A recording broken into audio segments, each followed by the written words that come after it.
ఒకవైపు భూమి మీద క్రీస్తు విరోధి భయపెడుతున్నాడు. నాకు మొక్కు, నా 666 ముద్ర వేయించుకో, లేకపోతే చంపేస్తాను, నీకు అన్నం పెట్టను అని శాసిస్తున్నాడు. లోకమంతా భయంతో వణికిపోతూ వాడికి తలవంచుతోంది, వాడి ముద్ర వేయించుకుంటోంది. కాని అదే సమయంలో మీరు తలెత్తి పైకి చూస్తే అక్కడొక అద్భుతమైన దృశ్యం కనిపిస్తోంది. సీయోను పర్వతం మీద 1,44,000 మంది నిలబడి ఉన్నారు. వారిని క్రీస్తు విరోధి ఏమీ చేయలేకపోయాడు. వాడి ముద్ర వాళ్ల మీద పడలేదు. ఎందుకంటే వాళ్ల నుదుటి మీద అంతకంటే పవర్ఫుల్ అయిన మరొక పేరు ముద్రించబడి ఉంది. ఎవరికి ఏ ముద్ర ఉంది? సాతాను ముద్ర వేయించుకున్న వారికి రాబోయే శాశ్వత నరకం గురించి దేవుని దూతలిస్తున్న వార్నింగ్ ఏంటి ఈరోజు మనం చూడబోతున్నాం. అందరికీ వందనాలు. డైలీ బైబిల్ స్టడీ 27వ రోజుకు మీకు స్వాగతం. నిన్న డే 26లో భూమిలో నుండి వచ్చిన రెండవ మృగం అబద్ధ ప్రవక్తని, వాడు వేసే ముద్ర గురించి మనం చూశాం. ఈరోజు డే 27లో మనం ప్రకటన గ్రంథం 14వ అధ్యాయం 1 నుండి 13 వచనాలు ధ్యానించబోతున్నాం. 1వ వచనం చూడండి.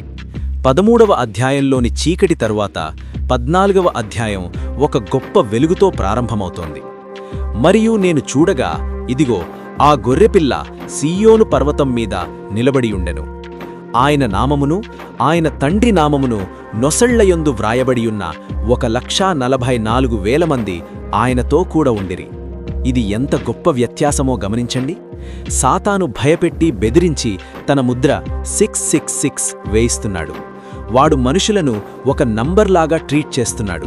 వాడు వారిని బానిసలుగా చూస్తున్నాడు. కాని దేవుడు తన బిడ్డల నుదుటి మీద తన పేరు రాసుకుంటున్నాడు. ఆయనకు మనం నంబర్స్ కాదు, మనం ఆయన సొంత బిడ్డలం, సన్స్ అండ్ డాటర్స్. ఎవరి తలమీదైతే తండ్రి పేరుందో వారిని టచ్ చేసే దమ్ము ఏ సాతాను శక్తులకు లేదు. వీరు సీయోను పర్వతం మీద గొర్రెపిల్లతో కలిసి ఒక క్రొత్త పాట పాడుతున్నారు. ఆ పాట ఆ 144,000 మందికి తప్ప ఇంకెవ్వరికీ రాదు. ఎందుకంటే వారు భూమి మీద నుండి విమోచించబడినవారు. 4 మరియు 5 వచనాల ప్రకారం వీరు పాపము అంటని పవిత్రులు, వీరి నోట ఏ అబద్ధమూ లేదు. కాని భూమి మీద ఉన్న మిగతా ప్రజల పరిస్థితేంటి? దేవుడు వారిని వదిలేశాడా? లేదు. 6వ వచనంలో ఒక దేవదూత ఆకాశ మధ్యలో ఎగురుతూ కనిపిస్తున్నాడు. ఆ దూత దగ్గర నిత్య సువార్త ఉంది.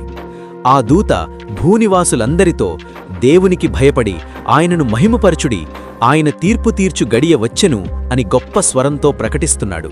అంటే ఆఖరి నిమిషంలో కూడా దేవుడు మనుష్యుల మారుమనస్సు కోసం ఒక ఛాన్స్ ఇస్తున్నాడు.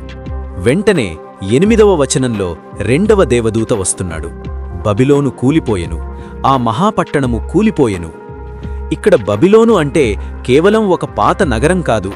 ప్రస్తుత రోజుల్లో కరెంట్ ఈవెంట్స్లో మనం చూస్తున్న ఈ గర్వంతో నిండిన ప్రపంచ వ్యవస్థ అంతా దేవునికి వ్యతిరేకమైన ఆర్థిక, రాజకీయ మరియు మతపరమైన అవినీతి సామ్రాజ్యమంతా దేవుని ముందు నిలబడక కూలిపోక తప్పదు అని ఈ దూత ప్రకటిస్తున్నాడు.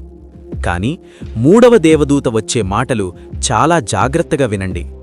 బైబిల్ మొత్తంలోనే దేవుని ఉగ్రత గురించి ఇంతటి భయంకరమైన వార్నింగ్ బహుశా ఇంకెక్కడా ఉండదు. ఎవడైనా ఆ మృగమునకు గాని దాని ప్రతిమకు గాని నమస్కారము చేసి తన నొసటి మీదనైనను చేతిమీదనైనను ఆ ముద్ర వేయించుకొనిన ఎడల. గమనించండి, క్రీస్తు విరోధి ఏమంటున్నాడు? నా ముద్ర వేయించుకోకపోతే నేను నిన్ను చంపేస్తాను. మనిషి భయపడి ప్రాణాలు దక్కించుకోవడానికి ఆ ముద్ర వేసుకుంటాడనుకుందాం. కాని దేవుడేమంటున్నాడు?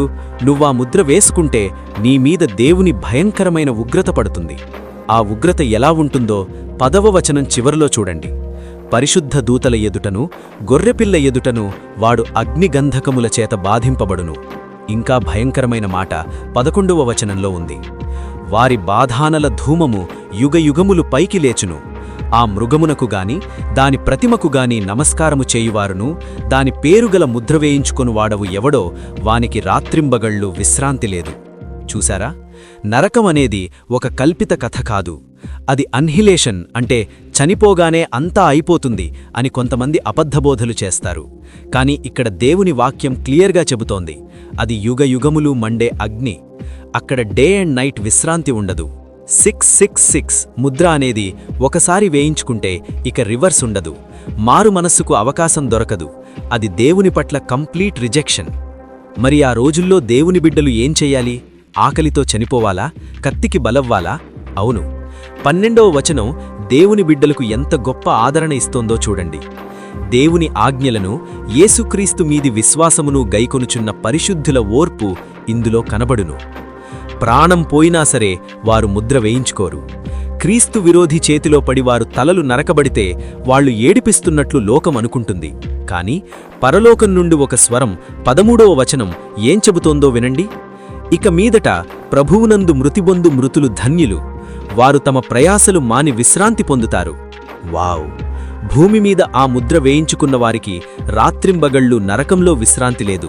కాని ఆ ముద్రను రిజెక్ట్ చేసి దేవుని కోసం చనిపోయిన వారికి పరలోకంలో శాశ్వతమైన విశ్రాంతి మరియు ఆశీర్వాదం దొరుకుతుంది. సో, ఈరోజు మనం నేర్చుకున్న పాఠమేంటి? మనం ఎవరి పేరును ధరించుకున్నామో అనేది చాలా ముఖ్యం. సాతాను ముద్ర ఒక తాత్కాలిక భద్రత మాత్రమే ఇవ్వగలదు, కాని ఆ తర్వాత శాశ్వత నరకం.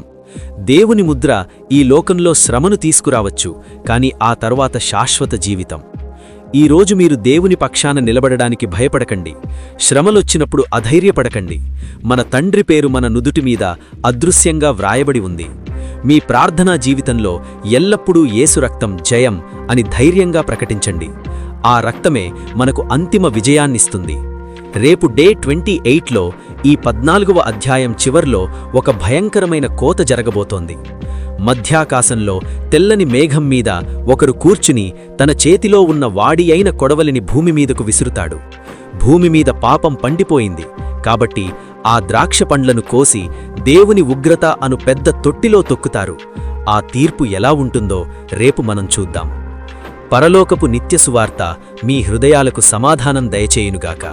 ఆమేన్. 1,44,000 మంది ఆయనతో ఉన్నారు. తమ నొసట తండ్రి నామమును ధరించి ఉన్నారు. పరలోకము నుండి ఒక మహాశబ్దము వినబడెను. వీణలు వాయించు గాయకుల వలె కొత్త పాట పాడిరి. ముద్రించబడిన వారు తప్ప పాట ఎవరూ పాడలేరు. నిష్కళంకులుగా వారు గొర్రె పిల్ల వెంటే నడిచెదరు.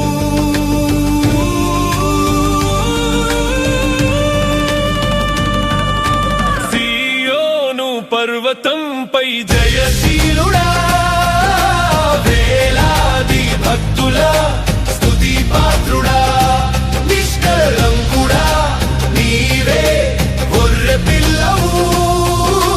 నిత్యుడా నీవే మా రక్షకుడవు.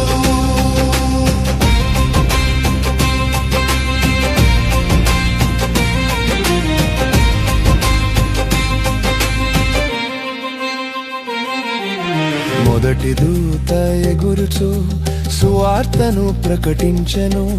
దేవునికి భయపడి ఆయనను మహిమపరచమనెను.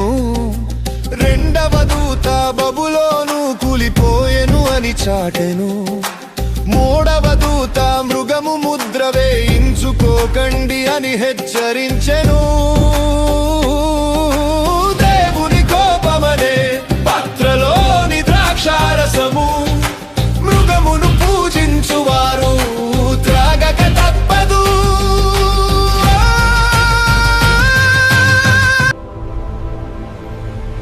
Strength in grace. It's all about Jesus.